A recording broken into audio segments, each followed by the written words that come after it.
Hello students, संकल्पित रहें आप, समर्पित रहेगी CLC।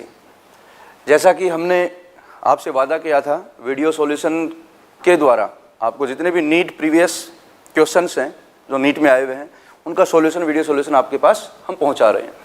ठीक है, तो लास्ट लेक्चर में सेल बायोलॉजी के जितने भी क्वेश्चंस थे अपन ने डिस्कस किए थे। ओके, आपने वीडियो देखा होगा, नहीं देखा तो आप देखें, क्योंकि उसमें सेल के सारे कॉन्सेप्ट जो हैं ऑलमोस्ट अपन ने डिस्कस कर लिए थे। अब आज का जो सॉल्यूशन है, वीडियो सॉल्यूशन, उसमें मैं मॉलिक्यूलर बायोलॉजी और बायोटेक्नोलॉजी इनके नीट एग्जाम के क्वेश्चन सोल्व करने जा रहा हूँ। ठीक है बेटा, आपका कॉन्सेप्ट वही रहेगा, जितने भी क्वेश्चंस हैं जो NCERT बेसिस पे आए हुए हैं उनके कॉन्सेप्ट पे जाना है, ताकि उस क्वेश्चन से रिलेटेड कोई भी फर्दर क्वेश्चन आता है तो अपन इजीली उसको कर सकें। ठीक है, तो ये बहुत इंपॉर्टेंट है बेटा, एग्जाम क्वेश्चन की प्रैक्टिस करना जरूरी होता है, क्योंकि और वो भी कौन सा एग्जाम, नीट का, जो आपका टारगेट है। तो जितने भी नीट के क्वेश्चन हैं उनके अप्रोच पे जाएं, देखें किस टाइप के क्वेश्चंस आ रहे हैं, और फर्दर जो है फ्यूचर में भी इस टाइप के कॉन्सेप्ट जो है जनरली वो पूछता रहता है। ठीक है, तो आज हम स्टार्ट करते हैं बायोटेक और मॉलिक्यूलर के क्वेश्चन। तो सबसे पहले बायोटेक के जो क्वेश्चंस हैं, अब देखो बेटा, इसमें नीट 2013 से स्टार्ट कर रहे हैं क्वेश्चन। ओके, क्योंकि नीट तभी से स्टार्ट हुई थी। तो ये क्वेश्चन मैं आपके सामने सोल्व करने जा रहा हूँ। ठीक है, तो फर्स्ट जो क्वेश्चन है बेटा आपके सामने है वो, the first human hormone produced by recombinant DNA technology is. Very simple question, देखें बेटा इसको, इसने पूछा क्या है, रिकॉम्बिनेंट टेक्नोलॉजी की सहायता से जो सबसे पहला जो ह्यूमन हार्मोन बना था वो कौन सा है। वेरी सिंपल, वो कौन था बेटा, इंसुलिन। आप बेटा सब जानते हो इंसुलिन क्या है। Insulin is a recombinant protein. इसका एग्जाम्पल भी बेटा याद रखना, रिकॉम्बिनेंट प्रोटीन की बात करते हैं इंसुलिन, उसमें एग्जाम्पल में आ जाएगा। Obviously insulin is a hormone, peptide hormone, और बहुत यूजफुल है बेटा। इसके कॉन्सेप्ट सुन लो, इंसुलिन से रिलेटेड और भी बेसिक कॉन्सेप्ट्स हैं। इंसुलिन की स्ट्रक्चर पे जा रहा हूँ मैं, यही समझ लो इंसुलिन से रिलेटेड जो भी क्वेश्चंस बार बार जो पूछ रहा है या आ सकते हैं। इंसुलिन में बेटा 2 चेन होती हैं, A chain, B chain. Total जो इसके अंदर 51 अमीनो एसिड होते हैं। Both chains are joined through the disulphide bonds. Very important, both A chain and B chain are joined through disulfide bonds. Okay, and that is the recombinant protein that is produced by the help of recombinant technology. और ये भी important है बेटा, इसका formation हुआ था 1983 में। किसने किया था बेटा, इली lily company, an American company, it was इली लिली कंपनी। ठीक है, तो ये हो गया आपका फर्स्ट क्वेश्चन। नेक्स्ट क्वेश्चन पे चलते हैं बेटा। An analysis of chromosomal DNA using the southern hybridisation technique does not use. Very simple, इसने बात की है किसकी बेटा, southern hybridisation technique, that is southern bloating.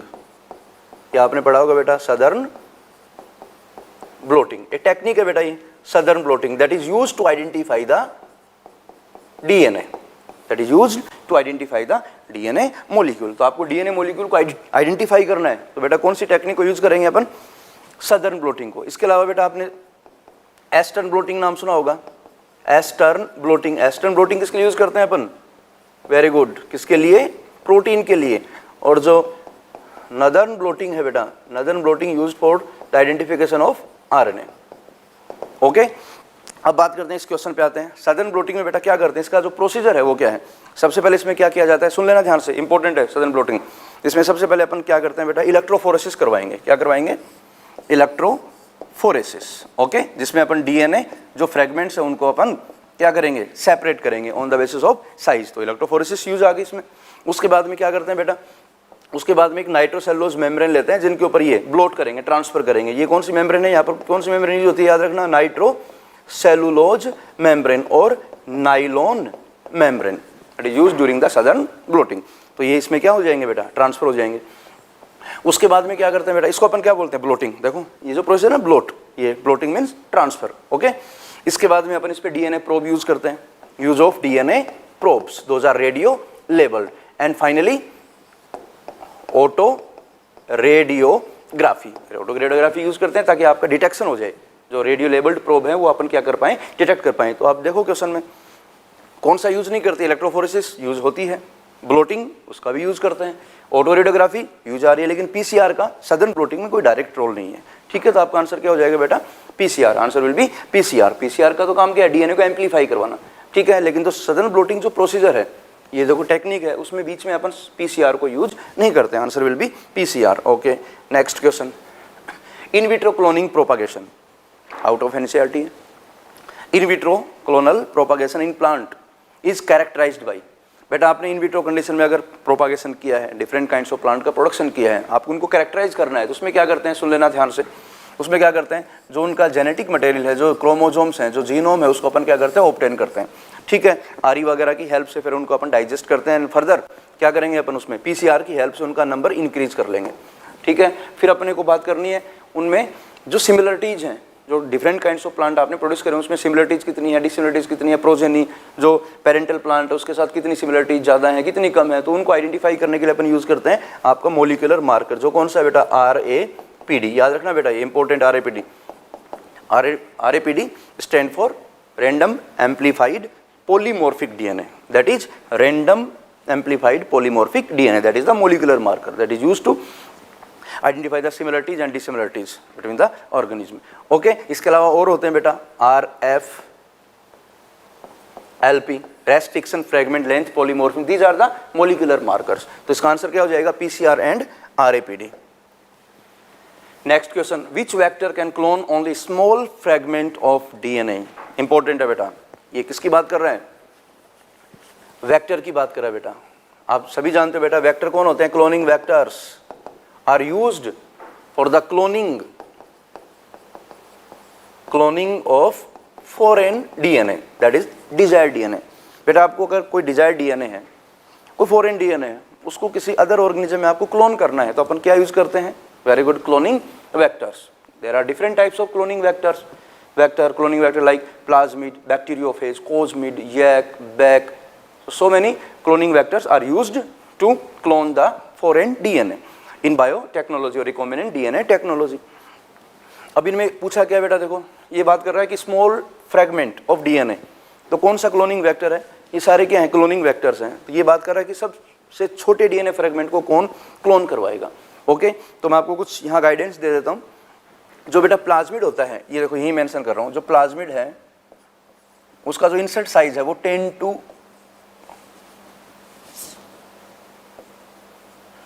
15 kbps होता है, किलो बेस पेयर। कितना है बेटा, याद रखना 10 to 15 kilo base pair. Okay, जो बैक्टीरियल आर्टिफिशियल क्रोमोजोम है back, okay, bacterial artificial chromosome, इसका होता है 100 to 300 किलो बेस पेयर। इस आर्टिफिशियल क्रोमोजोम लार्जेस्ट होता है बेटा, इसका एवरेज 2000 किलो बेस पेयर। और जो कोस्मिड होता है उसका होता है एवरेज बेटा more than 45 kilo base pair. Okay, तो आप देख लो यहाँ डेटा मैंने आपको बता दिए हैं। स्मॉलेस्ट डीएनए फ्रेगमेंट को कौन क्लोन करवाएगा बेटा, आंसर क्या होगा आपका, plasmid. Answer will be plasmid. Next question, commonly used vector for human genome sequencing are, very very important, आपके एनसीईआरटी में टॉपिक दे रखा है बेटा, human genome project, HGP, human genome project, जिसमें अपन क्या करते हैं, जो ह्यूमन का जीनोम है उसको क्या किया गया है बेटा, सीक्वेंस किया गया है। Identification of all genes, type of genes, the sequence of genes, the function of genes और the role of genes by the help of HGP। तो वही बात आ गई बेटा, इसमें रिकॉम्बिनेंट डीएनए टेक्नोलॉजी का अपन क्या करेंगे, यूज करेंगे। और यूज में क्या करते हैं अपन, जो जीन्स वगैरह हैं उनको आरई से डाइजेस्ट करेंगे, उनके फ्रेगमेंट्स को क्लोन करवाएंगे, फर्दर उनकी स्टडी करते हैं। तो यहाँ पर जो कॉमनली यूज करते हैं अपन, जो वेक्टर यूज करते हैं, बहुत इंपॉर्टेंट है बेटा, याद रखना। वो वेक्टर कौन से हैं बेटा, BAC and YAC, bacterial artificial chromosome and yeast artificial chromosome, क्योंकि इनकी साइज बेटा क्या है, लार्जेस्ट साइज है इनकी। डीएनए इंसर्ट साइज क्या होती है, लार्ज होती है। अभी बताया था मैंने, ये 300 किलो बेस पेयर और इसकी एवरेज कितने बेटा, 2000 किलो बेस पेयर। तो commonly used vectors in human genome project, BAC and YAC, answer will be second. Next question बेटा, which body of the government of India regulate GM research and safety of introducing GM organism for the public services। Okay, ये भी आपकी NCERT का question है। इसने बात किसकी की है बेटा, जो GM अपन ऑर्गेनिज्म का फॉर्मेशन करते हैं, GM प्लांट, GM एनिमल्स, तो अपन पब्लिक सर्विसेज के लिए उनका क्या करते हैं, यूज़ करते हैं। तो उनकी सेफ्टी के लिए कि वो अपने लिए हार्मफुल हैं या नहीं है, यूज़फुल हैं, कितने यूज़फुल हैं, नेचर के लिए ज़्यादा हार्मफुल तो नहीं है। तो वो सारी जो सेफ्टी वगैरह है उनको कौन अथोराइज करता है, परमिशन कौन देता है, तो ये इंपॉर्टेंट है बेटा। अपने इंडिया की बात करें तो कौन है बेटा यहाँ पर, genetic engineering approval committee, GEAC, genetic engineering approval committee, that is the Indian organization that regulate the authorization of GM organism for public services. The answer will be fourth. Next, the DNA molecule to which the gene of interest is integrated for the cloning is called, very simple. इसमें बात क्या की है बेटा, ये किसकी बात कर रहा है, ये कह रहा है DNA molecule to which gene is interest integrated, मतलब ये बात कर रहा है आपको डीएनए क्लोनिंग करवानी है, तो उस जीन को आप जिसके साथ इंटीग्रेट करते हो क्लोनिंग के लिए, तो उसको अपन क्या बोलेंगे, वेरी सिंपल, उसको अपन क्या बोलते हैं बेटा, वेक्टर। कौन है ये बेटा, ये क्लोनिंग वेक्टर्स हैं, क्लोनिंग वेक्टर। देखो वही कॉन्सेप्ट आ रहे हैं बार बार, cloning vectors are used for the cloning of desired DNA like plasmid, bacteriophage, cosmid, retroviruses, BAC, YAC, these are the vectors. Okay, answer क्या हो जाएगा आपका, vector. Next question, the two polypeptides of human insulin are linked together by, just अभी मैंने discuss किया था, इसने क्या कहा बेटा, जो ह्यूमन इंसुलिन है उसमें दो पॉलीपेप्टाइड चेन है बेटा, A chain and B chain, दोनों आपस में कौन से बॉन्ड से लिंक है, डाइसल्फाइड बॉन्ड से। Answer will be disulphide bridge. Okay, चलो next question, the Taq polymerase enzyme is obtained from, very simple question. तो अपन बात करते हैं यहाँ पर किसकी, टैग पॉलीमरेज एंजाइम की। तो बेटा टैग पॉलीमरेज एंजाइम किससे ऑब्टेन किया गया है, याद रखना बेटा, Thermus aquaticus, that is thermophilic bacteria survive in high temperature area, so it consists heat soaked proteins, it consists the enzymes those remain active at high temperature. Okay, तो आपका answer क्या हो जाएगा, थर्मस एक्वेटिकस। ठीक है, और ये किसकी बात कर रहा है, टैग पॉलीमरेज एंजाइम। और बेटा आपको पता है ये एंजाइम जो इसको अपन किस में यूज करते हैं, यूज्ड इन पीसीआर। और ये जो एंजाइम है वो क्या है, थर्मोस्टेबल एंजाइम, जो हाई टेम्परेचर पे भी क्या रहता है बेटा, एक्टिव। तो आप बोलो ये एंजाइम क्यों यूज़ किया, आपको पता है पीसीआर में आपको डीनेचुरेशन करवाना है बेटा, वहाँ पर हाई टेम्परेचर अपन क्या करते हैं, यूज़ करते हैं। अगर आपने नॉर्मल एंजाइम लिया जो टेम्परेचर सेंसिटिव है तो वो क्या हो जाएगा, वहाँ पर डाइजेस्ट हो जाएगा, डीनेचर हो जाएगा, इसलिए वहाँ पर कौन सा एंजाइम काम में लेते हैं, tag polymerase enzyme. Okay, next question, which of the following is the restriction endonuclease. अच्छा क्वेश्चन है बेटा, आरी, रेस्ट्रिक्शन एंडोन्यूक्लियस कौन होता है बेटा, शॉर्ट में क्या बोलते हैं, restriction endonuclease, restriction enzyme, RE। Okay, ये बात कर रहा है कौन सा इसमें रेस्ट्रिक्शन एंडोन्यूक्लियस एंजाइम है, क्या होते हैं रेस्ट्रिक्शन एंडोन्यूक्लियस एंजाइम बेटा, वेरी गुड, RE कौन होते हैं, RE specific enzymes found in bacteria, those cut the double stranded DNA at specific sites after the recognition of a specific palindromic sequence. तो उनको अपन क्या बोलते हैं बेटा, RE बोलते हैं। और RE क्यों डेवलप हुए हैं बैक्टीरिया में, for the protection from the बैक्टीरियोफेजेज।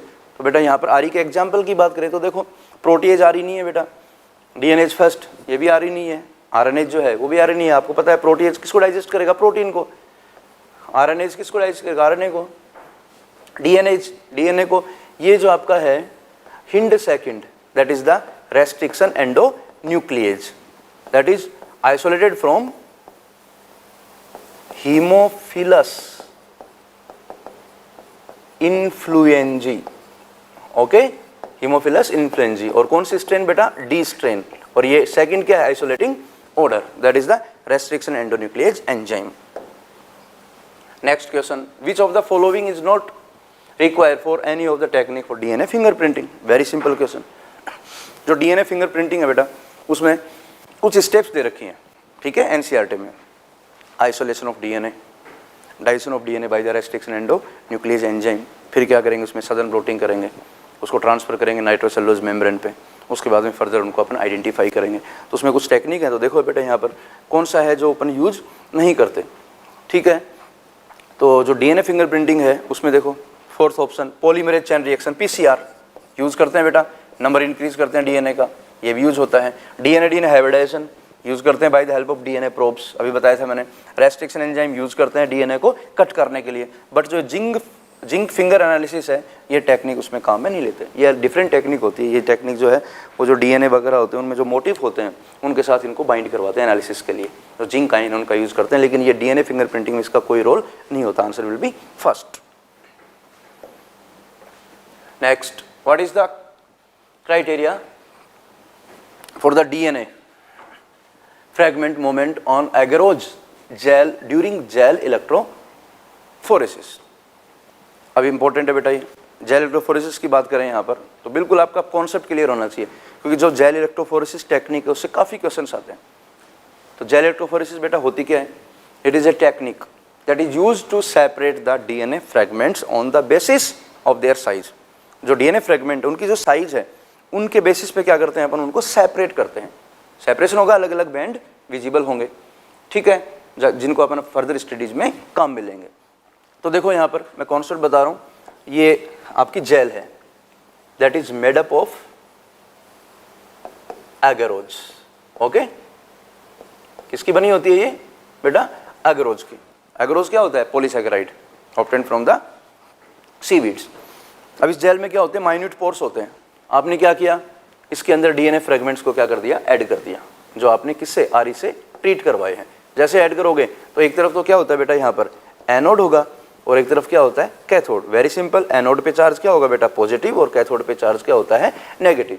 और अपन जानते हैं DNA is a negatively charged molecule, ठीक है। तो जैसे आप इसको इसमें लोड करोगे तो डीएनए किधर मूव करेगा? Towards the anode according to their size, specific size. तो जो स्मॉलेस्ट डीएनए फ्रेगमेंट होंगे बेटा, उनकी स्पीड क्या होगी? फास्ट होगी। उनकी जो स्पीड है वो क्या होगी? Fast than the larger ones. तो कॉन्सेप्ट पे चलते हैं बेटा। ये क्या कह रहा है? The smaller the fragment size further it move. Very simple, अपना जो फर्स्ट ऑप्शन है वही क्या हो गया? सही हो गया। Smaller the fragment size further it move. जिसकी साइज स्मॉल होगी, जितनी स्मॉल होगी वो आगे मूव करेंगे। सबसे आगे कौन होंगे? जिनकी साइज क्या है? स्मॉलेस्ट है, ठीक है। ये ऑप्शन देखो, positively charge fragments move to further end, not possible. Negatively charge fragment do not move, possible नहीं है। डीएनए नेगेटिवली चार्ज है जो मूव करता है। The larger the fragment size further it move. Larger जो है आगे नहीं रहेगा, आगे कौन है बेटा? स्मॉलेस्ट रहेगा। तो आंसर क्या हो जाएगा अपना? फर्स्ट। सिंपल क्वेश्चन आते हैं बेटा, बिल्कुल क्वेश्चन की लैंग्वेज को आपको क्लियर करना है। लैंग्वेज को पहले पकड़ना है आपको, है ना, और लैंग्वेज के बाद सीधे कॉन्सेप्ट पे जाना है कि ये कौन से कॉन्सेप्ट से बात कर रहे हैं, और कॉन्सेप्ट के अकॉर्डिंग आपको सीधा आंसर पे अटैक करना है।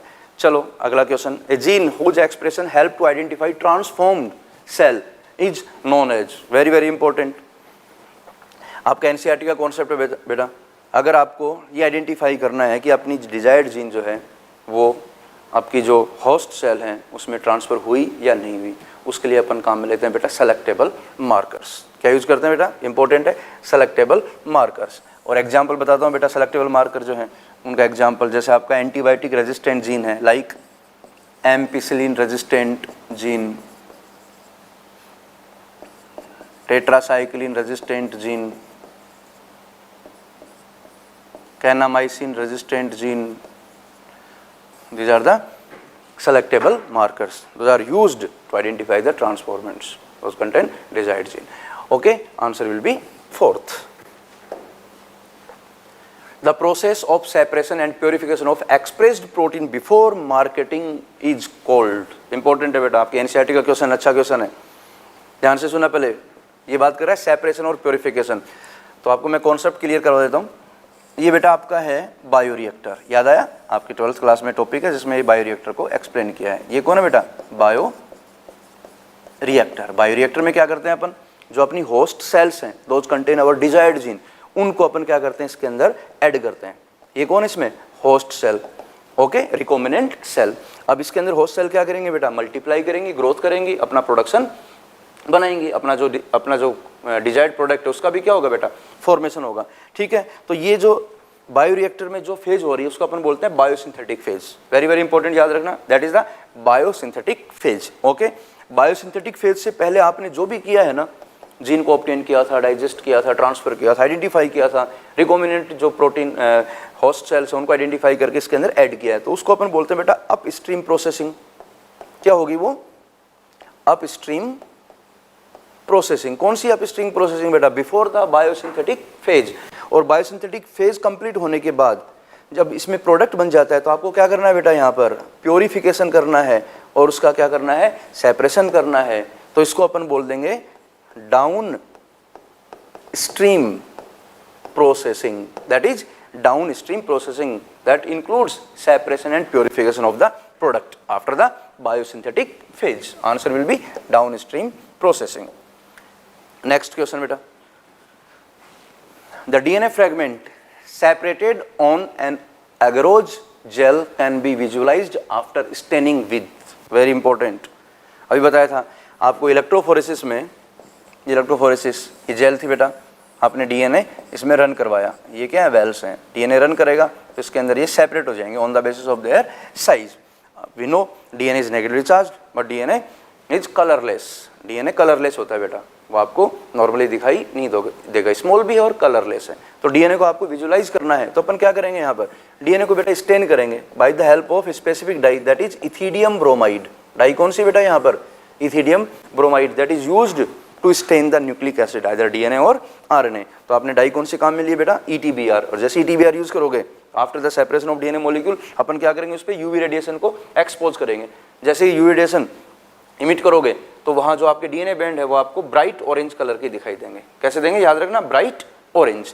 ओके, तो आंसर क्या है इसका? Ethidium bromide. Next, the correct order of the steps in polymerase chain reaction. जो पीसीआर है उसमें बेटा स्टेप्स होती हैं और इसने देखो सिंपल क्वेश्चन पूछा है, उसका जो करेक्ट ऑर्डर है वो क्या होगा? Correct order of PCR reaction. देखो सिंपल है, आपको मैं पूरा ऑर्डर क्लियर कर देता हूं। जो पीसीआर है उसमें उसके जो स्टेप्स हैं बेटा, उसमें 3 स्टेप होती हैं। फर्स्ट स्टेप इज डीनेचुरेशन, समझना कॉन्सेप्ट पूरा क्लियर करते हैं। Second annealing and third step, last step is extension. Extension, okay? Denaturation means at high temperature both strands get separated। तो denaturation में अपन बेटा टेम्परेचर लेंगे 94 डिग्री सेल्सियस, जिसमें आपका जो डीएनए मॉलिक्यूल है वो क्या होगा बेटा? अनवाइंड हो जाएगा और अलग अलग स्ट्रैंड्स प्रोड्यूस हो जाएंगे। एनिलिंग में क्या करते हैं बेटा? टेम्परेचर यहाँ थोड़ा कम करेंगे, एवरेज 40 डिग्री सेल्सियस, और यहाँ पर अपन प्राइमर ऐड कर देंगे।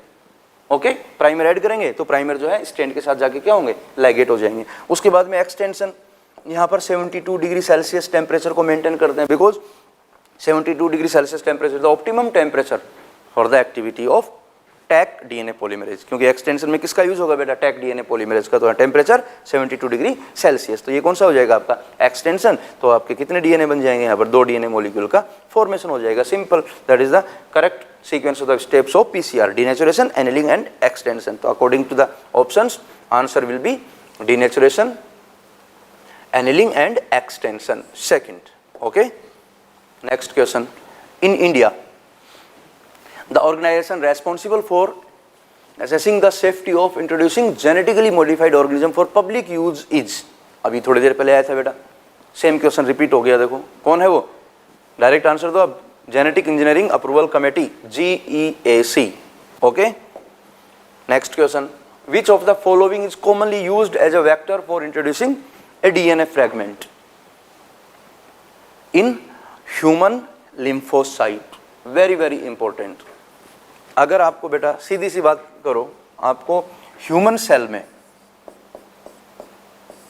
ह्यूमन लिम्फोसाइट की बात कर रहा है, ह्यूमन सेल, इसमें आपको कोई फॉरेन जीन को इंट्रोड्यूस करवाना है तो वहां पर वेक्टर कौन सा काम में लोगे बेटा? याद रखना, इंपॉर्टेंट है, बहुत बार क्वेश्चन आता है इससे। उसमें अपन वेक्टर काम में लेते हैं बेटा रेट्रोवायरस। कौन से? रेट्रोवायरस एज ए वेक्टर, क्योंकि रेट्रोवायरस की बेटा प्रॉपर्टी है जो ह्यूमन को क्या करते हैं? इन्फेक्ट करेंगे। उनकी नेचर है, टेंडेंसी है, वो अपने जीनोम को क्या करते हैं? अपने ह्यूमन सेल के जीनोम में इंट्रोड्यूस करवाएंगे। तो अपन क्या करेंगे, अपना जो डीएनए फ्रेगमेंट है डिजायर्ड जीन उसके साथ लाइगेट कर देंगे ताकि इजीली क्या करें, उसको इन्फेक्ट करें और उसको उसमें ट्रांसफर कर दे। तो ह्यूमन के लिए वेक्टर कौन सा काम में लेते हैं, बहुत इंपॉर्टेंट है बेटा, कौन सा, retrovirus. Answer will B retrovirus. और आप याद रखना बेटा, ये यूज किया गया है स्किड, याद आया बेटा आपकी एनसीईआरटी में जो दे रखा है जीन थेरेपी, उसमें डिजीज दे रखी है स्किड। तो जो फर्स्ट क्लिनिकल जीन थेरेपी थी वो कौन सी डिजीज के लिए हुई थी बेटा, स्किड के लिए, इन्हें 4 ईयर ओल्ड गर्ल इन 1990। और वहां पर आपने वेक्टर कौन सा काम में लिया था, retrovirus. Okay, next question, use of bio resources by multinational companies and organisation without authorisation from the concern country and its people is called, very simple.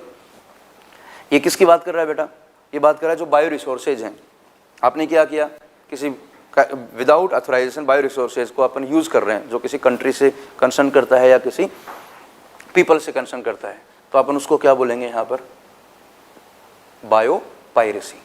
ठीक है, इसको क्या बोलेंगे, सिंपल क्वेश्चन है, डायरेक्ट एनसीईआरटी से, that is called bio piracy. ठीक है, इसका आंसर तो सीधा हो जाएगा बायो पायरेसी। लेकिन आपको पता है गवर्नमेंट ने भी क्या किया है, बायो पायरेसी को प्रिवेंट करने के लिए कुछ राइट्स दिए हैं उन कंपनीज को, ऑथर्स वगैरह को, या जो peoples concern the bio researches, तो वो जो ऑथराइजेशन दिए हैं वो है बायो पेटेंट। बायो पेटेंट क्या है बेटा, bio patent is a right provided by the government to prevent the bio piracy. Okay, next, DNA precipitation out of a mixture of biomolecule can be achieved by the treatment with, very simple। ये बात किसकी कर रहा है बेटा, सीधा approach करो, ये कहाँ से क्वेश्चन उसने निकाला है, ये याद करो, आइसोलेशन ऑफ जेनेटिक मटेरियल, आपका टॉपिक है बायोटेक में आइसोलेशन ऑफ जेनेटिक मटेरियल। तो आपको जेनेटिक मटेरियल को आइसोलेट करना है, तो आप सब जानते हो बेटा इसमें कुछ एंजाइम वगैरह काम में लेते हैं। मैं पूरा प्रोसीजर बता रहा हूँ आपके सामने, बिल्कुल ध्यान रखना, इससे पक्का क्वेश्चन आता है, काफ़ी बार चेंज करके। जैसे आपकी प्लांट सेल है बेटा, आपके पास प्लांट सेल है, इसके अलावा आपके पास बैक्टीरियल सेल है, हो सकता है फंगल सेल हो, फंजाई, या एनिमल सेल, एनिमल। ठीक है, आपको क्या करना है, इनका जेनेटिक मटेरियल ऑब्टेन करना है, तो ऑब्टेन है पर्टिकुलर जीन। तो डिफरेंट काइंड्स की सेल्स हैं, तो आपको टेक्निक्स काम में लेनी पड़ेंगी, कुछ स्टेप्स काम में लेनी पड़ेंगी। आप जानते हो बेटा प्लांट सेल है, इसमें सेल वॉल है, तो आप क्या करोगे, प्लांट सेल को पहले ट्रीट करवा दो किससे, आप सेलुलेज एंजाइम से। ओके, अगर बैक्टीरियल सेल है तो एंजाइम कौन सा काम में लोगे बेटा, इंपॉर्टेंट है, lysozyme that break the bacterial cell wall. अगर फंजाई है तो एंजाइम कौन सा काम में लोगे बेटा, काइटिनेज। ओके, तो these are the cell wall breaker enzyme. लेकिन एनिमल सेल है तो वहां पर आपको सेल वॉल ब्रेकर की रिक्वायरमेंट नहीं है, because animal cell like the cell wall. Okay, तो बताओ ये सब किस में आ गए, protoplast. Protoplast, cell without cell wall is called protoplast. फिर उसके बाद में अपन यूज करेंगे enzymes like protease, lipase, RNase, except DNase, क्योंकि आपको डीएनए को तो क्या करना है बेटा, ऑब्टेन करना है, तो डीएनएज एंजाइम यूज नहीं करेंगे। डीएनएज एंजाइम यूज कर लिया तो डीएनए को क्या कर देगा, वो डाइजेस्ट कर देगा। तो ये एंजाइम यूज करो, सारे जो मैक्रो बायोमोलिक्यूल वो क्या हो जाएंगे बेटा, डाइजेस्ट हो जाएंगे। ठीक है, फिर क्या करवाओ, उसका टेस्ट ट्यूब में सेंट्रीफ्यूगेशन करवा लो। क्या करवाएंगे बेटा, सेंट्रीफ्यूगेशन। सेंट्रीफ्यूगेशन में क्या होगा, सेडिमेंटेशन। लेकिन अपन क्या करेंगे, यहाँ पर इस टेस्ट ट्यूब में डाल देंगे बेटा चिल्ड एथेनॉल। चिल्ड एथेनॉल जैसे ऐड करोगे तो चिल्ड एथेनॉल क्या करती है, प्रेसिपिटेशन को बेटर कर देगी, ताकि डीएनए जो आपका क्लियरली क्या हो जाएगा, सेपरेट। तो क्वेश्चन भी पूछा है, achieved by the treatment with, तो यूज क्या करेंगे बेटा यहाँ पर, चिल्ड एथेनॉल। आंसर क्या हो जाएगा आपका, 4th। Next question, what trigger activation of protoxin to active BT toxin of bacillus thuringiensis in bollworm. Okay, ये क्वेश्चन निकाला है बेटा आपका बायोटेक से, insect resistant plant, BT plant. Okay, तो ये बात किसकी कर रहा है बेटा, bacillus thuringiensis, that is BT. BT क्या है बेटा, बैक्टीरिया है। ये क्या है, बैक्टीरिया।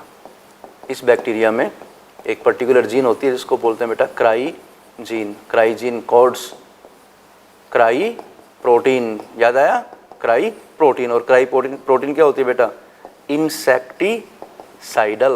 क्या होती है ये, इंसेक्टिसाइडल प्रोटीन। ओके, जो क्या करती है, इंसेक्ट्स को किल करती है। लेकिन इसका मोड ऑफ एक्शन क्या है बेटा, ये जो क्राई प्रोटीन है वो एल्कलाइन पीएच पे क्या होगी बेटा, एक्टिवेट होगी। एल्कलाइन पीएच में क्या हो जाएगी, एक्टिवेट, तब जाके ये अपना एक्शन परफॉर्म करेगी। इसने क्वेश्चन में क्या पूछा है, इन बोलवर्म, तो आपका आंसर क्या होगा, जो इंसेक्ट्स हैं लाइक बोलवर्म, उसकी जो गट है, और याद रखना बेटा कौन सी, मिड गट, वहां पर पीएच क्या है, एल्कलाइन, तो एल्कलाइन पीएच में क्या हो जाएगा, एक्टिवेट, तो आंसर क्या आपका, alkaline pH of the gut. और याद रखना यहाँ पर बेटा मिड गट है होता है ना, क्वेश्चन आ सकता है मिड गट ऑफ इंसेक्ट, जैसे foregut, hindgut, midgut, तो आंसर क्या होगा, midgut of insect due to the alkaline pH. चलो next, which of the following is true for the golden rice, very very important, काफी बार question आता है, repeat हुआ हुआ क्वेश्चन है। गोल्डन राइस क्या होते हैं बेटा, याद रखना बेटा, जो गोल्डन राइस है, यही लिख रहा हूं मैं, मेंशन कर रहा हूं, गोल्डन राइस, वेरी सिंपल, क्या है बेटा, जीएम राइस है, ये genetically modified rice, it means it consist a specific 4 engine, जिसमें 4 इंजिन प्रेजेंट है, वो क्या होगा बेटा, जीएम ऑर्गेनिज्म होगा, तो ये क्या है बेटा, जीएम राइस होता है। इसके अंदर जो जीन होती है 4 इंजिन, वो क्या करेगी बेटा, किसको कोड करेगी, बीटा कैरोटीन को, और beta carotene is the precursor of vitamin A, तो गोल्डन राइस क्या होते हैं बेटा, विटामिन ए रिच, जिनमें विटामिन ए काफी होता है, विटामिन ए से प्रचुर होते हैं, ये क्या है, गोल्डन राइस। अब इसने ऑप्शन क्या दिया, देखो बेटा, इट इज ड्रॉट टॉलरेंट नहीं होगा, क्योंकि ये क्या है, जेनेटिकली मॉडिफाइड है, और विटामिन ए रिच होता है, तो सीधा आप आंसर पे जाओ, vitamin A enrich with a gene, इसमें क्या है, जीन, और ये जीन जो उसका सोर्स का बेटा याद रखना, वो जीन किस ऑप्टेन की गई है, डैफोडिल प्लांट से, ओके, तो आपका आंसर क्या हो जाएगा, third. Next question, the diagram, अभी जो क्वेश्चन आगे बेटा मोलिकुलर के आ गए ना, बायोटेक के क्वेश्चन अपने कंप्लीट हो गए, अब मोलिकुलर बायोलॉजी के जो नीट के क्वेश्चन हैं वो अब स्टार्ट हो गए हैं, ओके। और आप बेटा ध्यान रखना, बायोटेक और मोलिकुलर दोनों ही स्कोरिंग है, ठीक है, स्कोरिंग का मतलब होता है बिल्कुल आंसर आपका सही जाएगा, अगर आपने अच्छे से स्टडी किया है तो उसमें गलत होने के चांस ही नहीं है, लेकिन कॉन्सेप्चुअल टॉपिक्स हैं, और एक बार आपने कॉन्सेप्ट क्लियर कर लिया तो आप कभी भी उसको भूलोगे नहीं, ठीक है। बात करते हैं इसकी, ये सामने एक डायग्राम दिया गया है, ठीक है, उसमें कुछ ब्लैंक्स हैं ए बी सी, वो आपको आइडेंटिफाई करना है, तो बेटा आप सीधा सा कॉन्सेप्ट पे जाओ, ये बताया, किसको बताया पता है, सेंट्रल डोगमा को, कौन है ये, सेंट्रल डोगमा, देखो यहाँ DNA to DNA, that process is called replication, DNA to mRNA, that process is called transcription, mRNA to protein, that process is translation, और ये क्या बोला इसने, proposed by, central dogma proposed by क्रिक। आ जाओ option पे बेटा, सिंपल हो गया। तो यहाँ A क्या है बेटा, ट्रांसक्रिप्शन सही है, B क्या है, ट्रांसलेशन, और C क्या है, फ्रांसिस क्रिक, तो अपना आंसर क्या हो जाएगा बेटा, फर्स्ट हो जाएगा, ठीक है, समझ में आ गया, इंपॉर्टेंट है बेटा ये, that is the common central dogma, usual central dogma, और ये किसको रिप्रेजेंट करता है, ध्यान रखना बेटा, it represent the unidirectional flow of information from DNA to RNA to protein, okay. चलो next question, which one of the following is wrongly matched, अब जो रॉन्गली मैच्ड है उसको आपको क्या करना है, सेलेक्ट करना है। ट्रांसक्रिप्शन, अनुलेखन, देखो बेटा क्या लिखा है, writing information from DNA to tRNA, बेटा यही रॉन्ग हो गया, क्योंकि यहाँ पर DNA टू tRNA इन्फॉर्मेशन कहाँ जाएंगी, mRNA के पास, ठीक है, तो ये रॉन्ग है, आंसर ये हो जाएगा। लेकिन आगे ऑप्शन देखते हैं, translation, using information in mRNA to make protein, it is correct statement. Translation क्या होता है, a process by which protein synthesis occurs that involve the mRNA as a template, तो mRNA टेम्पलेट पे क्या बनेगा, प्रोटीन बनेगा, सही स्टेटमेंट है। थर्ड ऑप्शन देखो, repressor protein bind to the operator to stop the enzyme synthesis, ये आपका लैकोपेरोन से स्टेटमेंट ले लिया उसने, पेयरिंग देखो, जो लैकोपेरोन उसमें बेटा रिप्रेसर प्रोटीन जो है वो क्या करती है, रिप्रेसर प्रोटीन, याद रखना बेटा, repressor protein bind with operator, operator से जैसे बाइंड होगी तो ऑपरेटर पे बाइंड होगी तो RNA पॉलीमरेज का जो पाथ है वो प्रिवेंट हो जाएगा, तो ट्रांसक्रिप्शन नहीं होगा, तो ऑप्शन क्या हो जाएगा आपका, करेक्ट है, करेक्ट पेयरिंग है। Operon structural gene, operator, promoter, सही है, ओपेरोन में स्ट्रक्चरल जीन होती है, ऑपरेटर होता है, प्रमोटर होता है, तो आंसर क्या हो जाएगा आपका बेटा, first. Transformation was discovered by, very simple, direct question पूछा है बेटा, ट्रांसफॉर्मेशन और transforming principle proposed by, transformation process discovered by, answer क्या हो जाएगा बेटा, ग्रिफिथ, आंसर विल ग्रिफिथ, याद आया, आपकी एनसीईआरटी का क्वेश्चन है, ग्रिफिथ ने ट्रांसफॉर्मेशन प्रोसेस डिस्कवर किया था, ठीक है। ट्रांसफॉर्मेशन होता क्या है बेटा, जीन ट्रांसफर मेथड है बेटा बैक्टीरिया में, तो मीडियम से अगर DNA बैक्टीरिया में एंटर हो रहा है, याद करो उसमें उसने स्ट्रेप्टोकोकस न्यूमोनी जो है उसके ऊपर एक्सपेरिमेंट किया था और इस प्रोसेस को डिस्कवर किया था, ठीक है। Select the correct option, very simple question बेटा, बिल्कुल डायरेक्ट क्वेश्चन आ रहे हैं सिंपल, लेकिन आपको पता है क्वेश्चन होता है, चाहे वो सिंपल हो या हार्ड हो। अगर थोड़ा सा आपने लापरवाही कर दी, थोड़ा समझने में गड़बड़ कर दी, तो आंसर गलत भी हो सकता है। क्या बोला इसने? डायरेक्शन ऑफ आरएनए सिंथेसिस दिया है, okay, direction of RNA synthesis, और यहाँ दिया direction of the reading of the template DNA strand. बेटा फंडा है, याद रखना आप, बिल्कुल कोई भी क्वेश्चन आए आपको करना है। The direction of the formation of nucleic acid always 5 prime to 3 prime, याद रखना आपको। कभी भी कोई क्वेश्चन पूछे कि जो न्यूक्लिक एसिड है, इधर डीएनए और आरएनए, उसकी जो फॉर्मिंग डायरेक्शन होती है वो क्या होती है बेटा, याद रखना हमेशा कौन सी डायरेक्शन में फॉर्मेशन होगा, 5 प्राइम टू 3 प्राइम, चाहे वो डीएनए हो या आरएनए हो। और जो टेम्पलेट होगी इसकी डायरेक्शन क्या होगी बेटा, 3 प्राइम टू 5 प्राइम। आपको पता है ये टेम्पलेट है बेटा, ये 3 प्राइम टू 5 प्राइम टेम्पलेट है। इस टेम्पलेट पे अगर न्यूक्लिक एसिड बनेगा तो उसकी डायरेक्शन क्या होगी, that is 5 prime to 3 prime. Very simple. तो देखो यहाँ पर क्वेश्चन के अकॉर्डिंग चलो, direction of the RNA synthesis 5 prime to 3 prime सही दे रखा है। टेम्पलेट की क्या है बेटा, 3 to 5, पहला ऑप्शन ही सही हो जाएगा। नेक्स्ट क्वेश्चन,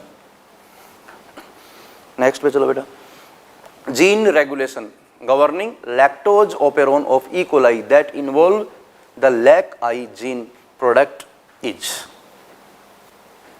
बहुत इंपॉर्टेंट है बेटा question. Gene regulation governing lactose operon of E coli that involve lac I gene product is, ये बात करें वो जीन रेगुलेशन किस टाइप का है। तो याद रहे बेटा, एक बार मैं कॉन्सेप्ट पे जाता हूँ। जो लैक ओपेरोन है आपको पता है यूजुअल केस में क्या होता है बेटा, ऑफ होता है, और जैसे ही आपका इंड्यूसर आएगा, in the presence of inducer बेटा क्या हो जाएगा, वो ऑन हो जाएगा। ध्यान देना बेटा, यूजुअली ऑफ, और इंड्यूसर की प्रेजेंस में क्या हो गया, ऑन। तो आप इसको क्या बोलोगे बता, इंड्यूसिबल हो गया ना, इंड्यूसिबल। ये तो हो गया, ये क्या है, इंड्यूसिबल टाइप का है, मतलब इंड्यूस किया गया है, इंड्यूसिबल हो गया। और ये जनरली क्या है, यूजुअल केस में क्या है, ये नेगेटिवली रेगुलेटेड है। यूजुअली केस में क्या है, ये नेगेटिव, बोले तो ऑफ है। तो ये बताओ कौन सा टाइप हो जाएगा, that is negative and inducible because repressor protein prevent the transcription. Obviously answer will B third. समझना बेटा इसको, नेगेटिव हो गया क्योंकि रिप्रेसर प्रोटीन ने उसको क्या कर रखा है, ऑफ कर रखा है, ठीक है, यूजुअल केस में। और इंड्यूसिबल टाइप का हो गया, क्यों, क्योंकि ऑफ है, इंड्यूसर की प्रेजेंस में क्या हो जाएगा बेटा, ऑन हो जाएगा।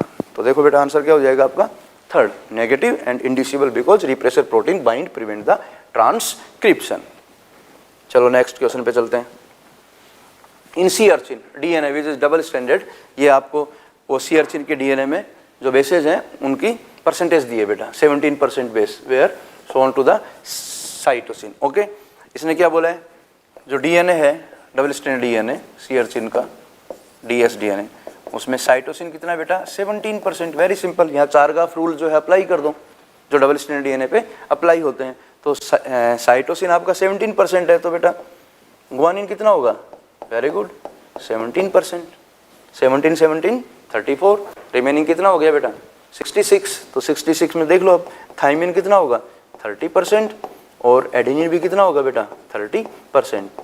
समझ में आ गया ना बेटा। तो आपका आंसर क्या हो जाएगा, ग्वानिन, एडेनिन 33, ये फोर्थ हो जाएगा। आपने क्या अप्लाई किया यहाँ पर, चारगाफ रूल। होता क्या बेटा Chargaff rule, in double stand DNA the amount of adenine equal to the amount of thymine, amount of guanine equal to the amount of cytosine, purine always equal to the pyrimidine in double standard DNA. तो ये question ये आता रहता है बेटा, Chargaff rule से भी question आने के चांस रहते हैं, इसलिए इसको भी याद रखना है। Next, which one of the following is the starter codon. Okay, important question है। तो ये जो अपना ट्रांसलेशन वगैरह है इसकी बात कर रहे हैं, और जेनेटिक कोड वगैरह आपने पढ़े हैं, तो मैं आपको डायरेक्ट बताता हूँ, यहाँ पर याद रखने हैं जो स्टार्ट कोडॉन होते हैं, स्टार्ट कोडॉन जो ट्रांसलेशन स्टार्टिंग में हेल्प करते हैं, उसकी बात करें तो कौन है वो, AUG। Okay, AUG act as initiation codon, start codon, that also codes for methionine, ठीक है। और स्टॉप कोडॉन की बात यहीं कर लो बेटा, सुन लो, स्टॉप कोडॉन, स्टॉप कोडॉन का एग्जाम्पल भी पूछता है। स्टॉप कोडॉन कौन है बेटा, UAA, UAG and UGA, these are the stop codon help in the termination of translation process, and AUG is the start codon help in the initiation of translation process. तो answer will be AUG. Next, which of the following is required as inducer for the expression of lac operon. Very simple बेटा, lac operon जो है उसमें बात कर रहा है कि इंड्यूसर कौन है। वेरी सिंपल है, लैक ओपेरोन इंड्यूसर कौन होगा आपका, लैक्टोज। ओके, तो lactose is the inducer of lac operon. तो आंसर क्या हो जाएगा आपका, ये रहा लैक्टोज। ठीक है, non proteinaceous enzyme is, simple question है बेटा, जो नॉन प्रोटीन एंजाइम जो प्रोटीन नेचर का नहीं है कौन होता है बेटा, राइबोजाइम होता है। बोले तो आरएनए होता है, एक्ट एज एंजाइम, तो उसको अपन क्या बोलते हैं, राइबोजाइम, जिसकी नेचर क्या है, nucleic acid, not protein. Answer will be ribozyme. Which of the following rRNA act as structural RNA as well as the ribozyme. ये वही सेम देखो क्वेश्चन रिपीट कर दिया। कौन सा होता है बेटा, 23S आरआरएनए, यही है, किसका काम करता है बेटा, ये राइबोजाइम का। 23S rRNA act as enzyme, that is called ribozyme. और इसका फंक्शन क्या है बेटा, याद करो, 23S आरआरएनए का काम क्या होता है, during translation 23S rRNA catalyse the formation of peptide bond between the amino acid for the formation of polypeptide chain. Okay, next question, DNA dependent DNA polymerase catalyze the transcription on the strand of the DNA which is called the, simple question है बेटा, अच्छा question है transcription का। इसने बोला है DNA dependent RNA polymerase catalyse transcription. Okay, ये RNA polymerase की बात कर रहा है बेटा। जो ट्रांसक्रिप्शन प्रोसेस है, देखो समझो, जो ट्रांसक्रिप्शन है उसमें कौन सा एंजाइम, के एंजाइम कौन होता है ट्रांसक्रिप्शन का बेटा, RNA पॉलीमरेज। कौन सा एंजाइम बेटा, ये आरएनए पॉलीमरेज। एक्चुअल में इसका पूरा नाम क्या है, ये डीएनए डिपेंडेंट आरएनए पॉलीमरेज होता है बेटा, that use the template strand for the formation of RNA, so it is DNA dependent RNA polymerase. अब आ जाओ इस पे बेटा, ये देखो, ये डबल स्ट्रैंड डीएनए है, उसमें ये तो है बेटा 5 प्राइम और ये 3 प्राइम, ये 3 प्राइम और ये 5 प्राइम। अगर मैं प्रमोटर की बात करूं तो यहाँ मैंने बोला कि ये प्रमोटर है, ठीक है। इसके अलावा बेटा यहाँ पर क्या होगा, आपका स्ट्रक्चरल जीन है सिस्ट्रॉन, और यहाँ कौन होता है, टर्मिनेटर। तो ये क्या हो गया, एक डीएनए का पार्ट हो गया, that consist the transcriptional unit like promoter, cistron and terminator. Okay, अब देखें यहाँ पर जो आरएनए पॉलीमरेज है उस वो क्या करेगा, डीएनए के कॉम्प्लीमेंट्री आरएनए का फॉर्मेशन करेगा, तभी तो आपने बोला DNA dependent RNA polymerase. Okay, चलो आगे, फॉर्मेशन किस डायरेक्शन में होगा अभी बताया था मैंने, चाहे आरएनए हो डीएनए हो, उसका फॉर्मेशन होता है 5 प्राइम टू 3 प्राइम डायरेक्शन। तो यहाँ बताओ बेटा, या यहाँ ये वाली स्ट्रैंड जो है उसको अपन बोलते हैं बेटा कोडिंग स्ट्रैंड, कोडिंग स्ट्रैंड, और ये वाली स्ट्रैंड जो है वो है बेटा टेम्पलेट स्ट्रैंड। कौन सी है, टेम्पलेट। ओके, टेम्पलेट की डायरेक्शन क्या है, 3 प्राइम टू 5 प्राइम, इसके कॉम्प्लीमेंट्री वो क्या करेगा, डीएनए बनाएगा। तो आप बताओ बेटा यहाँ पर आंसर क्या होगा, विच इज कॉल्ड, तो स्ट्रैंड कौन सी होगी वो, दैट इज टेम्पलेट स्ट्रैंड। यहाँ टेम्पलेट देखो कहाँ पे है, ये रहा टेम्पलेट स्ट्रैंड। नेक्स्ट, अगला क्वेश्चन, ये भी सिंपल क्वेश्चन है बेटा, DNA replication in bacteria occurs, लेकिन इंपॉर्टेंट है बेटा। जो बैक्टीरिया है बेटा, जो प्रोकैरियोट्स होते हैं, ये लो, ये प्रोकैरियोट्स, उनमें आपको पता है बेटा डिवीजन होगा, उनमें भी क्या होता है, सेल डिवीजन, लेकिन वहाँ पर माइटोसिस प्रोसेस नहीं होगा, वहाँ पर क्या होता है बेटा, एमाइटोसिस। तो इसका मतलब क्या हो गया, जो बैक्टीरिया हैं उनमें ये जो इंटरफेज एमफेज डिवाइडेड नहीं है, G1 S G2 anaphase metaphase, ये जो है डिफरेंशिएटेड नहीं होती हैं।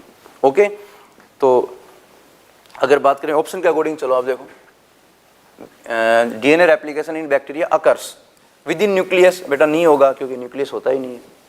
Prior to fusion, prior to fusion, इसका मतलब होगा जैसे ये सेल डिवाइड हो गई, इसको सेल को डिवाइड होकर 2 सेल बनानी है बेटा, ये दोनों में क्या हो गया, डीएनए, तो just prior to the fusion. तो डिवाइड होने से पहले क्या करेगा बेटा, ये रेप्लिकेट हो जाएगा, ठीक है। तो आंसर ये हो जाएगा आपका प्रियोर टू द फ्यूजन। आगे ऑप्शन देखो, जस्ट बिफोर ट्रांसक्रिप्शन, कोई रोल नहीं है ट्रांसक्रिप्शन से पहले, क्योंकि रेप्लिकेशन कब होता है, before the division.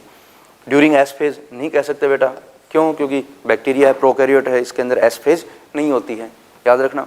S phase जो है वो यूकैरियोटिक सेल का कैरेक्टर होता है, प्रोकैरियोट में एस फेज जो है वो डिफाइंड नहीं है। तो आंसर क्या हो जाएगा बेटा, प्रियोर टू द फ्यूजन।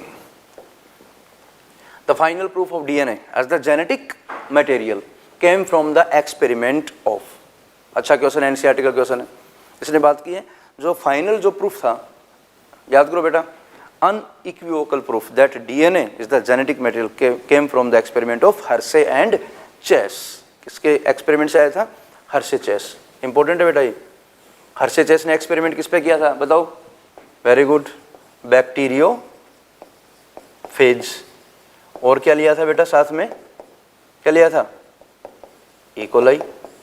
ठीक है, और उन्होंने बैक्टीरियोफेज के जेनेटिक मटेरियल को डिफाइन किया था कि DNA act as genetic material. Okay, तो आंसर क्या हो जाएगा आपका? Hershey and chess.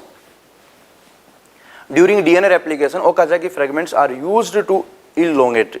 Very simple question. देखो सीधे अप्रोच पे जाते हैं. ये देखो बेटा, ये एक डीएनए रेप्लिकेशन का प्रोसेस दिखा रहा हूँ जिसमें एक फोर्क बनी हुई है. ये बेटा है 5 प्राइम और इधर होगा 3 प्राइम. ये 3 प्राइम है तो इधर कौन सा प्राइम होगा? 5 प्राइम. आपको पता है रेप्लिकेशन फोर्क का फॉर्मेशन इस तरफ हो रहा है. Okay, that is the replication fork. आप सभी जानते हो बेटा, यहाँ जो डीएनए स्ट्रैंड बनेगी, ये देखो यहाँ ये कंटिन्यूस फॉर्मेशन हो रहा है. यहाँ पर कौन सा फॉर्मेशन होगा? Continuous. That is called leading strand. याद रखना बेटा, ये कौन सी है? ये आपकी है लीडिंग स्ट्रैंड. ओके, और यहाँ जो स्ट्रैंड बनती है बेटा वो डिसकंटिन्यूस फॉर्मेशन होता है. तो यहाँ जो स्ट्रैंड बनेगी वो इस तरह से बनेगी बेटा. That is lagging strand. कौन सी बेटा? ये है लैगिंग स्ट्रैंड. और लैगिंग स्ट्रैंड पे जो ये डिसकंटिन्यूस डीएनए फ्रेगमेंट्स हैं वही तो क्या है? Okazaki fragments. कौन से बेटा? ये ओकाजाकी फ्रेगमेंट्स. तो आप बताओ बेटा, ओकाजाकी फ्रेगमेंट्स जो इलोंगेट कौन सी डायरेक्शन में होंगे? Away from the replication fork. अब ये बनेंगे तो कौन सी डायरेक्शन में बन रहे हैं बेटा? ये देखो इधर बनेंगे तो क्या बोलोगे? Away from the replication fork. तो आप कॉन्सेप्ट के अकॉर्डिंग आंसर पे आओ. The lagging strand towards replication fork गलत हो गया. टुवार्ड्स रेप्लिकेशन फोर्क नहीं होगा. The leading strand away from replication fork, leading strand नहीं है, गलत हो जाएगा. The lagging strand away from the replication fork, that is the lagging strand and this is away from the replication fork. Answer will B third. Okay बेटा, चलो next question पे आते हैं. अब नेक्स्ट क्वेश्चन देखो क्या है. The association of stone H1 with nucleosome indicates. Okay, ये किसकी बात कर रहा है बेटा? H1. और आप बताओ बेटा, जब डीएनए की पैकेजिंग होती है तो आपको पता है उसमें किसका रोल होता है? हिस्टोन प्रोटीन्स का. और पैकेजिंग के ड्यूरेशन में क्या बनता है बेटा? न्यूक्लियोसोम्स का फॉर्मेशन होता है. याद आया? न्यूक्लियोसोम. ये रहा आपका न्यूक्लियोसोम. ये ऑक्टामर है, इस ऑक्टामर के चारों ओर ये देखो बेटा, यहाँ पर ये डीएनए क्या होगा? Wrapped around the octamer, histone protein. Okay, that is nucleosome. और यहाँ पर कौन सी प्रोटीन आ जाएगी बेटा? यहाँ पर H1 आ जाएगी. तो ये किसका फॉर्मेशन हो रहा है? न्यूक्लियोसोम का. और न्यूक्लियोसोम फॉर्मेशन कब होता है बेटा? कॉन्सेप्ट है ये during the DNA packaging. Obviously इसने क्वेश्चन ये पूछा है कि किसको निर्देशित कर रहा है, किसको इंडिकेट कर रहा है. चलो, DNA replication is occurring. Note, जब डीएनए रेप्लिकेशन होगा तो आपको पता है डीएनए फ्री हो जाएगा. ठीक है, न्यूक्लियोसोम वगैरह नहीं रहेंगे. DNA is condensed into the chromatin fibre. ये देखो पैकेजिंग की बात कर रहा है, डीएनए किसमें कंडेंस हो रहा है? क्रोमेटिन फाइबर में. सिंपल आंसर क्या हो जाएगा? DNA is condense into the chromatin fibre. किसकी बात कर गया? ये डीएनए पैकेजिंग की बात कर गया. तो during DNA packaging DNA associate with the histone protein. First of all nucleosome formation and after chromatin fibre will formed. तो answer will be second. If there are, अच्छा क्वेश्चन है बेटा, अच्छे से रीड करना, कॉन्सेप्ट है इसमें. If there are 999 bases, okay, in an RNA that codes for a protein with 333 amino acids. Simple है. देखो ये क्या कर रहा है? एक RNA है, ओके, mRNA मान लो इसको, mRNA है. उसमें कितने बेसेज हैं बेटा? 999 क्या है इसमें बेसेज है. ओके, अब आप बताओ बेटा, कॉन्सेप्ट पे चलो. जेनेटिक कोड जो है किसमें होता है बेटा? ट्रिपलेट में होता है. ओके, एक जेनेटिक कोड जो है एक अमीनो एसिड को कोड करेगा. तो ऑब्वियसली ये जो 999 बेसेज हैं तो इससे जो प्रोटीन बनेगी उसमें कितने अमीनो एसिड होंगे बेटा? 333 हो जाएगा ना. सिंपल प्रोसेस है. जेनेटिक कोड किसमें है? ट्रिपलेट में है. तो जो अमीनो एसिड होंगे codes for protein with 333 amino acid. Statement है, सही है. The base at position 901. ये क्या कह रहा है? इस mRNA में 901 पोजिशन पे जो बेस है उसको आपने क्या कर दिया बेटा? डिलीट कर दिया. समझना, mRNA की चेन है जिसमें 999 बेसेज हैं. वो क्या कह रहा है? इसमें 901 पोजीशन पे जो बेस है वो क्या हो गया बेटा? डिलीट हो गया. Okay, clear. That is length of RNA become 998 bases. एक डिलीट हो गया तो रिमेनिंग बेसेस कितने होंगे? 998। How many codon will be altered, ये कह रहा है कि अब कितने कोडोन जो है वो अल्टर हो जाएंगे। तो बेटा यहाँ रूल याद रखना, अगर आपने डिलीट किया है, ये क्या हो गया, एक तरह से डिलीशन होगा, तो डिलीशन होने के बाद आगे के जो बेस है ना वो अल्टर होंगे, क्योंकि जेनेटिक कोड ट्रिपलेट में होता है बेटा, शिफ्टिंग हो जाएगी तो आगे के बेस अल्टर होंगे, उससे पहले के कोई भी बेस अल्टर नहीं होंगे। एक एग्जांपल दे रहा हूँ, जैसे ये है GACUACCAG, ये आरएनए की चेन है, ठीक है। ये जैसे कोडोन है GAC, UAC, CAG, ये क्या है? जेनेटिक कोड्स ट्रिपलेट में है। अगर मैंने यहाँ पर देखो ये वाला बेस क्या कर दिया बेटा? डिलीट कर दिया। ओके, इसको डिलीट करोगे तो बेटा जो आगे वाले हैं वो अल्टर होंगे, क्योंकि इनमें शिफ्टिंग होगी, पीछे वाले एज इट इज रहेंगे। तो आपका जो कॉन्सेप्ट है वो यही है, कोडोन विल बी अल्टर्ड। कितने कोडोन अल्टर होंगे? कोडोन पे बात कर रहा है, कोडोन क्या ट्रिपलेट में है, तो बताओ बेटा जो 901 है उसके बाद कितने हैं, कितने कोडोन होंगे? अब बताओगे बेटा अप्रोक्स कितने हो जाएंगे? आगे कितने हैं? 99 थे, एवरेज कितने हो गए? 99। ओके, तो बात कर रहा है किसकी? ये कोडोन्स की बात कर रहा है, तो कोडोन कितने अल्टर हो जाएंगे बेटा? 99 तो क्या है? बेसेस हैं। कोडोन कितने होंगे? 33। वही नेचर क्या है? ट्रिपलेट है, तो आंसर क्या हो जाएगा आपका? 33। सिंपल है बेटा, थोड़ा दिमाग पे जोर डालना, अच्छा क्वेश्चन है, और मैंने सारी कॉन्सेप्ट बताए हैं। ट्रिपलेट नेचर को याद रखना है यहाँ पर, ठीक है। Next, DNA fragments are very simple, बच्चों वाला क्वेश्चन है बेटा। डीएनए फ्रेगमेंट्स क्या होते हैं? नेगेटिवली चार्ज्ड होते हैं। सीधा आंसर जाएगा इसका negatively charged. Next, which of the following RNA should be most abundant in animal cell? So simple question, most abundant कौन सा होता है बेटा? याद रखना आरआरएनए। कितना होता है ये? 80 to 85% of total RNA. MRNA कितना हो बेटा? 5%। TRNA 10 to 15%। एमआईआरएनए तो बहुत लिस्ट होता है, list. Okay, answer will B rRNA. The experimental proof of semi-conservative replication of DNA was first shown in very simple question। सबसे पहले एक्सपेरिमेंट किसने किया था बेटा? ये किया था आपका किसने? मिजेल्सन एंड स्टोल ने। और मटेरियल क्या काम में लिया था? याद रखना बेटा, बैक्टीरिया। तो आंसर क्या हो जाएगा? सर्वप्रथम किसमें दर्शाया था? बैक्टीरिया। ओके, और वो बैक्टीरिया भी कौन था बेटा? E coli. Okay, answer will B bacteria. अगर वो बात करें यूकैरियोट की, ये तो बात किसकी कर गया बेटा? फर्स्ट एक्सपेरिमेंटल प्रूफ है, कुछ नहीं बोला, तो आपका आंसर क्या जाएगा? मिजेल्सन एंड स्टोल बैक्टीरिया। अगर वो यूकैरियोट की बात करें तो फिर क्या होता है बेटा? प्लांट। विसिया फाबा याद करो, ब्रॉड बीन, विसिया फाबा, टेलर ने उसको क्या किया था? प्रूव किया था। लेकिन यहाँ क्या पूछा है? यह सेमी कंजर्वेटिव मोड का जो फर्स्ट एक्सपेरिमेंट था वो किसने किया था? Meselson Stahl in bacteria. Select the correct match, matching वाला क्वेश्चन आ गया बेटा, सिंपल है। करेक्ट मैच को सेलेक्ट करना है। साइंटिस्ट के नाम है, कुछ मेथड्स दे रखे हैं, तो देखो बेटा मैथ्यू मिजेल्सन, आगे क्या लिखा है? बाइसम सटाइवम एंड एफ स्टोल। मैचिंग बेटा गलत है। मिजेल्सन जो है वो किससे रिलेटेड है? मिजेल्सन ने अभी बताया था मैंने, मिजेल्सन जो है उसने क्या किया था? Semi conservative mode of DNA replication को एक्सपेरिमेंटली प्रूव किया था। किसमें? बैक्टीरिया में। इसने देखो उसने बाइसम सटाइवम का कोई यूज नहीं किया, तो ये मैचिंग क्या होगी बेटा? गलत होगी। फ्रांसिस जेकब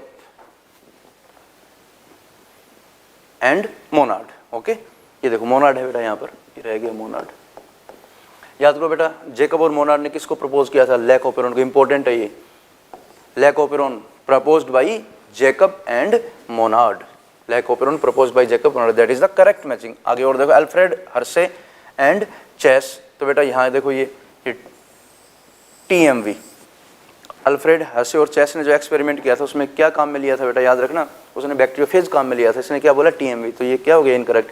एलेक्स जेफरीज जो है उसने क्या किया था बेटा? DNA फिंगरप्रिंटिंग जो है उसको टेक्निक को डेवलप किया था। इसका इससे कोई रिलेशन नहीं है, ठीक है। ये NCERT के साइंटिस्ट हैं सारे।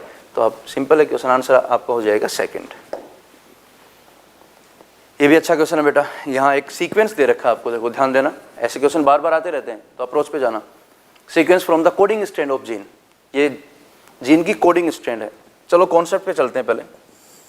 ये डबल स्ट्रैंडेड डीएनए बेटा, अभी थोड़ी देर पहले मैंने बताया था 5 प्राइम 3 प्राइम 3 प्राइम 5 प्राइम। ये मैंने बोला कि ये कोडिंग है, और ये बेटा टेम्पलेट स्ट्रैंड है। तो आप बताओ बेटा जो आरएनए पॉलीमरेज है वो कौन सी स्ट्रैंड को यूज करेगा for the formation of DNA? Very good, template. ठीक है, तो टेम्पलेट के डीएनए क्या बने, आरएनए क्या बनेगा? जस्ट कॉम्प्लीमेंट्री बनेगा। और इसके कॉम्प्लीमेंट्री जो बनेगा, ये देखो, इस टेम्पलेट के कॉम्प्लीमेंट्री आरएनए बनेगा जिसकी डायरेक्शन क्या है? 5 प्राइम टू 3 प्राइम। अब बेटा कॉन्सेप्ट है, बताओ तुम, जो न्यूली सिंथेसाइज्ड आरएनए है ये टेम्पलेट के तो क्या हो गया बेटा? कॉम्प्लीमेंट्री हो गया, कॉम्प्लीमेंट्री। और जो कोडिंग है उसके क्या हो जाएगा बेटा? सिमिलर हो जाएगा। बस ये कॉन्सेप्ट याद रखो आप। Newly synthesized RNA during transcription is complementary to the template strand and just similar to the coding strand. फर्क क्या होगा? बस आपका कोडिंग स्ट्रैंड में जो है वो टी होगा, थाइमिन होगा, तो उसमें टी की जगह क्या आ जाएगा? यू आ जाएगा। क्लियर? चलो अब बताओ ये क्या बोला इसने? ये कोडिंग स्ट्रैंड का जीन जो है उसका सीक्वेंस है। तो जो कोरस्पॉन्डिंग जो आरएनए बना है, एमआरएनए बना है, उसका सीक्वेंस क्या होगा? तो मैंने बताया ये sequence from the coding strand. तो जो कोडिंग स्ट्रैंड है जस्ट क्या होगा? उसका सिमिलर कर दो, वो क्या हो जाएगा? आपका एमआरएनए। तो इसके बिल्कुल सिमिलर को ना देख लो, बस टी की जगह क्या करना है? यू करना है, क्योंकि आरएनए में यूरेसिल होता है। तो इसका सीक्वेंस देख लो, ये होगा AGG, that is the answer. Concept बता दिया बेटा, और इस कॉन्सेप्ट को ध्यान रखना, इससे कई क्वेश्चन और सॉल्व हो जाएंगे आपके। Next question, all of the following are the part of an operon except. ठीक है, ओपेरॉन की चलो बात ही कर लो बेटा। जैसे लैक ओपेरॉन था आपका, उस लैक ओपेरॉन की स्ट्रक्चर बता रहा हूँ। देखो यहाँ पर ये INR है, इनिशिएशन रीजन। याद करो यहाँ प्रमोटर था, ये ऑपरेटर है, यहाँ पर क्या थे बेटा? ZYA सीक्वेंस है ये। These are the structural genes. एक और जीन है यहाँ पर बेटा, इसको बोलते हैं I gene, lac I gene, जिसका ये प्रमोटर है। तो देख लो तुम्हारे सामने जो ओपेरॉन है उसमें क्या है? उसमें प्रमोटर भी है, ऑपरेटर भी है, स्ट्रक्चरल जीन है, लेकिन यहाँ पर एनहेंसर नहीं है। तो आपका आंसर क्या होगा? भाग कौन सा भाग नहीं है? Enhancer. Next, under which of the following condition will there be the change, no change in the reading frame of the following mRNA? देखो बेटा अभी मैंने कॉन्सेप्ट बताया था आपको, अगर किसी जीन में म्यूटेशन होता है, जैसे सिंपल कॉन्सेप्ट है, ये A है बेटा, ये TGC, तो डिलीशन और इंसर्शन। ओके, अगर आपने कहीं पर भी एक बेस को ऐड कर दिया या एक बेस को वहाँ से डिलीट कर दिया तो आगे की पूरी फ्रेम क्या होगी बेटा? चेंज होगी। दो को ऐड कर दो, दो को डिलीट कर दो, आगे की पूरी फ्रेम क्या हो जाएगी? चेंज। क्योंकि आप पता है बेटा जेनेटिक को ट्रिपलेट में होते हैं, तो अगर एक या दो बेस ऐड और डिलीट करोगे आप तो फ्रेम क्या होगी? चेंज होगी। लेकिन आपने अगर एक साथ 3 बेस ऐड कर दिए, एक साथ 3 बेस आपने वहाँ से डिलीट कर दिए, तो आगे की फ्रेम सेम रहेगी, शिफ्टिंग नहीं होगी। इसी कॉन्सेप्ट पे आपका क्वेश्चन है और दे भी रखा है बेटा आपकी एनसीईआरटी में ये कॉन्सेप्ट। तो देखो इसमें insertion of A and G, ये क्या दिया? एक सीक्वेंस दे दिया उसने कि एक सीक्वेंस है, ये कोई mRNA का सीक्वेंस है। तो कह रहा है कि पढ़ने के आधार पर कोई परिवर्तन नहीं होगा। मतलब कौन सी अवस्था में इसमें पढ़ने के आधार पर कोई परिवर्तन नहीं होगा, उसमें कोई भी कोडोन जो है आगे चेंज नहीं होंगे। तो आपने अगर A और G 4th और 5th पोजीशन पे रेस्पेक्टिवली क्या किया है? इंसर्ट कर दिए, तो ऑब्वियसली क्या होगा? आगे की स्ट्रेंथ क्या होगी? आगे की चेंज जो है चेंज हो जाएगी, क्योंकि जो नेचर है ट्रिपलेट कोडोन की वो उसमें शिफ्टिंग आ जाएगी। सीधा कॉन्सेप्ट है। अगर आपने 7th, 8th और 9th पोजीशन पर क्या कर दिया? डिलीशन कर दिया, तो आप देख लो, ये लो करके देखते हैं बेटा, 1 2 3 4 5 6 7 8 9, इनको आप क्या कर दो? आप डिलीट कर दो यहाँ से। देखो बेटा इनको एक साथ तीनों को डिलीट कर दोगे तो देखो आगे कोडोन वही रहेंगे, GCU AUU, there are no change. लेकिन अगर आपने 2 डिलीट कर दिए तो ये शिफ्ट हो जाते, शिफ्टिंग होती तो कोडोन क्या हो जाते बेटा? चेंज हो जाते। तो कॉन्सेप्ट है, याद रखना, 3 बेस अगर आपने एक साथ डिलीट या ऐड कर दिए तो आगे कोई भी कोडोन में शिफ्टिंग नहीं होगी। Okay, answer will be second. Match the following genes lac operon with their respective products. अभी बताया था मैंने आपको, लैकोपेरोन से अच्छा क्वेश्चन है, तो याद रखना बेटा, ये वापस सुन लो। अभी मैंने आपको ये डायग्राम बना के बताया था, इसमें जो जीन है कौन सी है बेटा? Z, Y और A। These are the structural gene of lac operon, Z gene, Y gene and A gene. Okay, तो याद रखना बेटा, जो Z है वो किसको कोड करती है? Z codes for beta galactosidase, Y codes for permease and A codes for trans acetylase. याद रखना है बेटा आपको, ठीक है। तो आप ऑप्शन के अकॉर्डिंग चले जाओ। देखो इधर आई जीन दे रखी है, आई का बता देते हैं। यहाँ पर देखो ये आई जीन है। I gene codes for repressor protein, repressor protein. Okay, ये सारे आपके सामने हैं और इजीली आप क्या कर सकते हो, मैच कर लो। ये देखो मैच करते हैं, आई जीन, ये रही आई जीन, ये क्या हो जाएगा, repressor. Z gene beta galactosidase, a gene transacetylase and y gene क्या हो जाएगा बेटा, परमेज। और इसको आप क्या कर लो, इजीली मैच कर लो। ओके, इसके अकॉर्डिंग आपका आंसर आ जाएगा। तो बेटा सारे कॉन्सेप्चुअल क्वेश्चन आए देखो, और बिल्कुल सिंपल है और कॉन्सेप्चुअल क्वेश्चन है। ठीक है, तो ये बेटा आपका हो गया सॉल्यूशन। ठीक है, तो ये बायोटिक और मॉलिक्यूलर के मैंने आपको क्वेश्चन डिस्कस किए हैं, लेकिन ध्यान देना सारे कॉन्सेप्ट्स आपको क्लियर करने हैं बेटा। थ्रू आउट एनसीईआरटी जो है क्वेश्चंस आते हैं, और थोड़ा आप मेहनत कीजिए। अगर आपका टारगेट नीट है तो आपको थोड़ी सी मेहनत करनी पड़ेगी, आपको सारे सब्जेक्ट्स को बिल्कुल डीपली, क्लियरली और शार्पली स्टडी करना पड़ेगा। ठीक है, तो हमारे जो वही पंचलाइन है, आप संकल्पित रहें, CLC समर्पित है। ओके बेटा, थैंक यू।